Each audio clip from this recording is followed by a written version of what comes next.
नमस्ते बच्चों। आज मैं आप लोगों को बसंत भाग 2 क्लास 7 का पाठ नीलकंठ का मैं थर्ड पार्ट बनाने जा रही हूँ।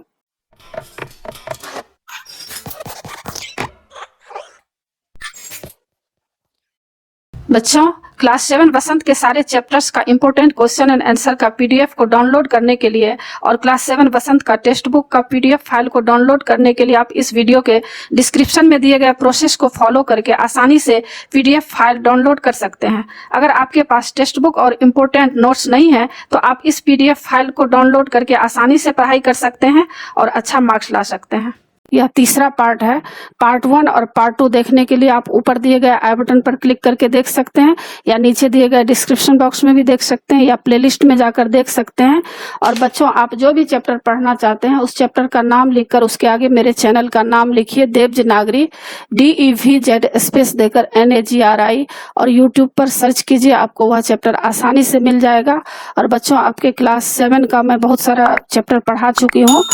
हिमालय की बेटियां, दादी माँ, रक्त और हमारा शरीर, कठपुतली, मिठाई वाला और बहुत सारा समरी और क्वेश्चन आंसर भी मैं पढ़ाई हूँ। और आगे जो भी बचा हुआ है उसको भी मैं पढ़ाऊंगी, तो आप उसको जरूर देखिएगा। और अभी मैं तीसरा पार्ट बना रही हूँ नीलकंठ का, क्योंकि यह बहुत ही लंबा पार्ट है तो इसलिए 3 पार्ट में बनाने जा रही हूँ। तो नीलकंठ के बारे में आपको जानकारी हो गया होगा कि नीलकंठ किस तरह से उसका विकास हुआ। लेखिका नीलकंठ को मोर को जब घर लाती हैं तो किस तरह मोर और मोरनी को पाली थी और दोनों का किस तरह विकास हुआ, दोनों किस तरह नृत्य करते थे जब बारिश का समय होता था। तो अभी सेकंड पार्ट में आप देखें कि किस तरह बारिश में मोर नाचने लगता था, मोरनी भी उसकी सहायता करती थी, साथ में वह भी नाचती थी। और यह तीसरा पार्ट में देख रहे हैं कि लेखिका मोर और मोरनी के बारे में क्या बताने जा रही हैं। तो लेखिका कहना चाह रही हैं कि एक दिन मुझे किसी कार्य से नखास कोने से निकलना पड़ा और बड़े मियाँ ने पहले के समान कार्य को रोक लिया। और लेखिका एक दिन किसी कार्य से काम से निकल रही थी कि उसी तरफ से जाती थी जहां बड़े मियाँ का दुकान था, तो बड़े मियाँ वहां उनका कार्य को रोक लिया। इस बार किसी पिंजरे की ओर नहीं देखूंगी, यह संकल्प करके मैंने बड़े मियाँ की विरल दाढ़ी और सफेद डोरे से कान में बंधी ऐनक को ही अपने ध्यान का केंद्र बनाया। लेखिका सोच रही थी कि इस बार वे दुकान की तरफ नहीं देखेगी, लेकिन उन्हें देखना ही पड़ा।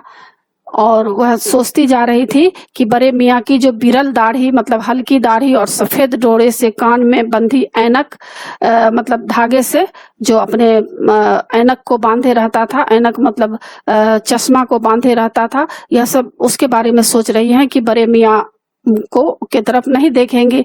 पर बड़े मियाँ के पैरों के पास जो मोरनी पड़ी थी उसे अनदेखा करना कठिन था।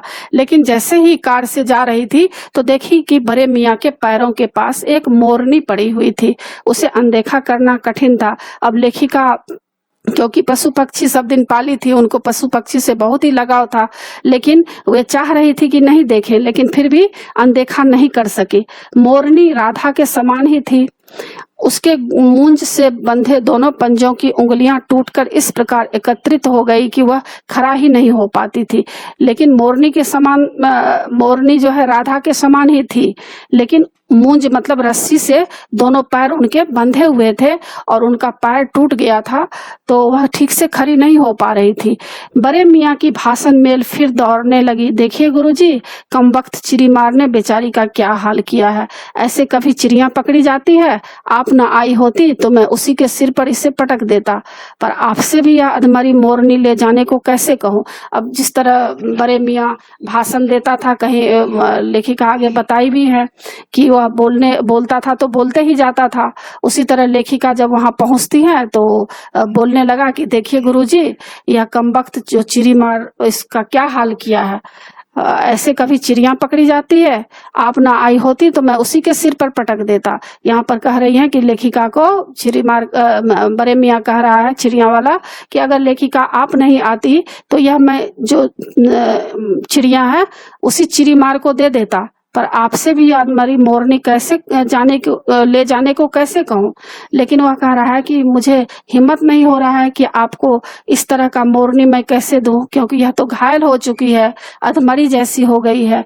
सारांश यह है कि 7 रुपए देकर मैं उसे अगली सीट पर रखवाकर घर ले आई और एक बार फिर मेरे पढ़ने लिखने का कमरा अस्पताल बन गया। और लेखिका क्या करती हैं, 7 रुपया देकर अगली सीट पर फिर उस मोरनी को उठाकर ले आई और पढ़ने लिखने का जो उनका कमरा था उस कमरे में उसको रख दी। वह कमरा उसका अस्पताल बन गया। यानी मोरनी के बच्चे तो मोरनी घायल हो चुकी थी तो उसका सब इंतजाम उनको करना पड़ता, इसलिए अपने पढ़ने लिखने के कमरे में ही उसको रखी। पंजों की मरहम पट्टी और देखभाल करने पर वह महीने भर में अच्छी हो गई। पंजों की अच्छी तरह से मरहम पट्टी कर दी और देखभाल करने के बाद क्या हुआ, महीने भर में वह जो मोरनी थी वह अच्छी हो गई। उंगलियां वैसी ही टेढ़ी मेढ़ी रही, परंतु वह ठूंठ जैसे पंजों पर डगमगाती हुई चलने लगी। उंगलियां तो उसका टेढ़ी मेढ़ी पहले से ही था और क्या हुआ, टेढ़ी मेढ़ी ही रहा, पर ठूंठ पंजों मतलब थोड़ा थोड़ा पैर उसका टूटा हुआ था तो वह थोड़ा डगमगा कर चलती थी। तब उसे जाली घर में पहुंचाया गया और उसका नाम रखा गया कुब्जा। अब लेखिका उसको जाली घर में पहुंचा देती है जब वह ठीक हो जाता है और उसका नाम क्या रखा, कुब्जा। नाम के अनुरूप वह स्वभाव से भी कुब्जा ही प्रमाणित हुए। यहाँ पर लेखिका कह रही हैं कि जिस तरह उसका नाम कुब्जा था, वह कुब्जा किसको बोलते हैं, जिसके पीठ पे कुबर जैसा हड्डी निकला होता है। तो यहाँ पर लेखिका कह रही हैं कि नाम के अनुरूप उसका स्वभाव भी कुब्जा के जैसे ही प्रमाणित हुआ। वह नीलकंठ और राधा के साथ रहते थे। नीलकंठ और राधा आप तो जान ही गए होंगे, पार्ट 1 और पार्ट 2 में नीलकंठ और राधा का स्वभाव, तो उसके साथ ही कुब्जा को भी रखा गया। अब कब कुब्जा उन्हें साथ देखते ही मारने दौड़ती थी।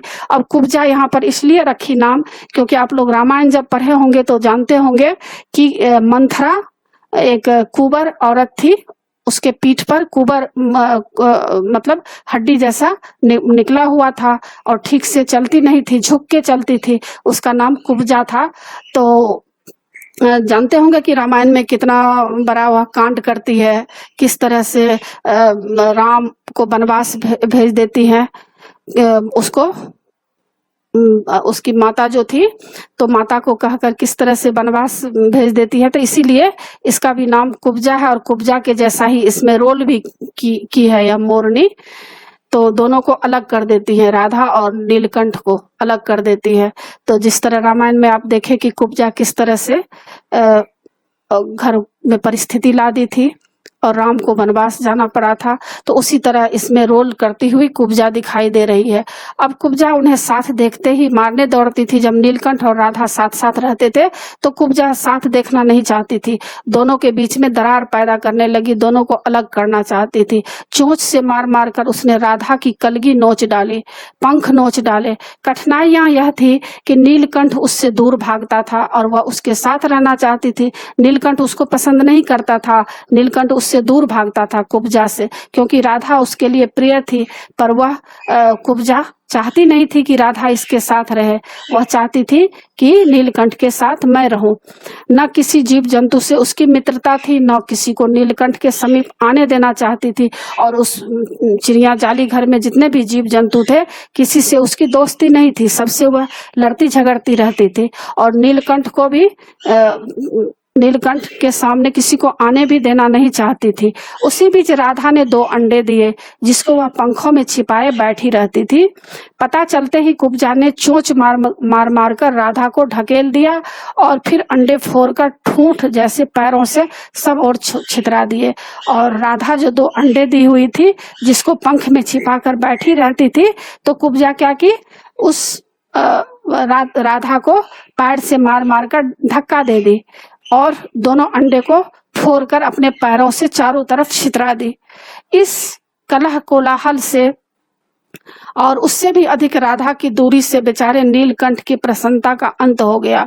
और क्या हुआ, इस कोलाहल मतलब शोर और अशांति से और उससे भी अधिक राधा की दूरी से बेचारे नीलकंठ की प्रसन्नता का अंत हो गया। अंत मतलब खत्म हो गया।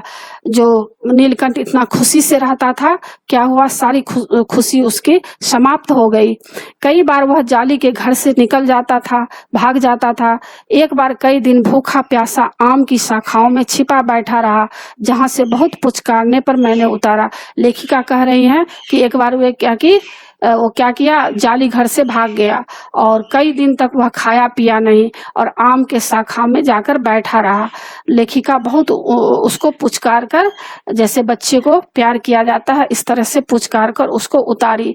एक बार मेरी खिड़की के सेट पर छिपा रहा और एक बार लेखिका के खिड़की के किनारे छिपा रहा। मेरे दाना देने जाने पर भी वह सदा की भांति पंखों को मंडलाकार बनाकर खड़ा हो जाता था, पर उसकी चाल में थकावट और आंखों में एक शून्यता रहती थी। लेखिका कह रही हैं कि जब मैं दाना वहां पर डालती थी तो क्या करता था, जैसे पहले वह पंख को गोल गोल घुमाकर खड़ा हो जाता था लेखिका के सामने, उसी तरह लेखिका के सामने तो करता था, लेकिन पहले के जैसा खुश होकर नहीं करता था। उसके चाल में मतलब उसके चलने में थकावट जैसा महसूस होता था और उसके आंखों में शून्यता रहती थी, मतलब अकेलापन जैसा, उदासी जैसा छाया रहता था। अपनी अनुभवहीनता के कारण ही मैं आशा करती रही कि थोड़े दिन बाद सब में मेल हो जाएंगे। लेखिका यह सोच रही थी। लेखिका को इतना अनुभव नहीं, इसलिए कह रही है लेखिका अनुभवहीनता, क्योंकि उनको इतना अनुभव नहीं था, नहीं तो वो कुब्जा को अलग रखती। वे चाह रही थी कि थोड़े दिन के बाद सब में मेल हो जाएंगे। अंत में 3-4 मास के उपरांत एक दिन सवेरे जाकर देखा कि नीलकंठ पूंछ पंख फैलाए धरती पर उसी प्रकार बैठा है जैसे खरगोश के बच्चों को पंखों में छिपाकर बैठता था। मेरे पुकारने पर भी उसके न उठने का संदेह प्रकट हुआ। और लेखिका यहाँ बता रही हैं कि मैं यह सोच रही थी कि थोड़े दिन में सब लोग मेल जोल से रहने लगेंगे, लेकिन क्या हुआ, एक दिन 3-4 महीने के बाद क्या हुआ, एक दिन सवेरे जाकर लेखिका वहां देखती हैं तो नीलकंठ पूंछ और पंख को फैलाकर धरती पर बैठा हुआ है, जैसे खरगोश के बच्चे को पहले भी वह पंख में छिपाकर बैठता था। लेकिन लेखिका जब उसको पुकारती है तो वह उठा नहीं, तो लेखिका को शक हुआ। वास्तव में नीलकंठ मर गया था। अब लेखिका यहाँ बता रही है कि नीलकंठ मर गया था। क्यों का उत्तर तो अब तक नहीं मिल सका।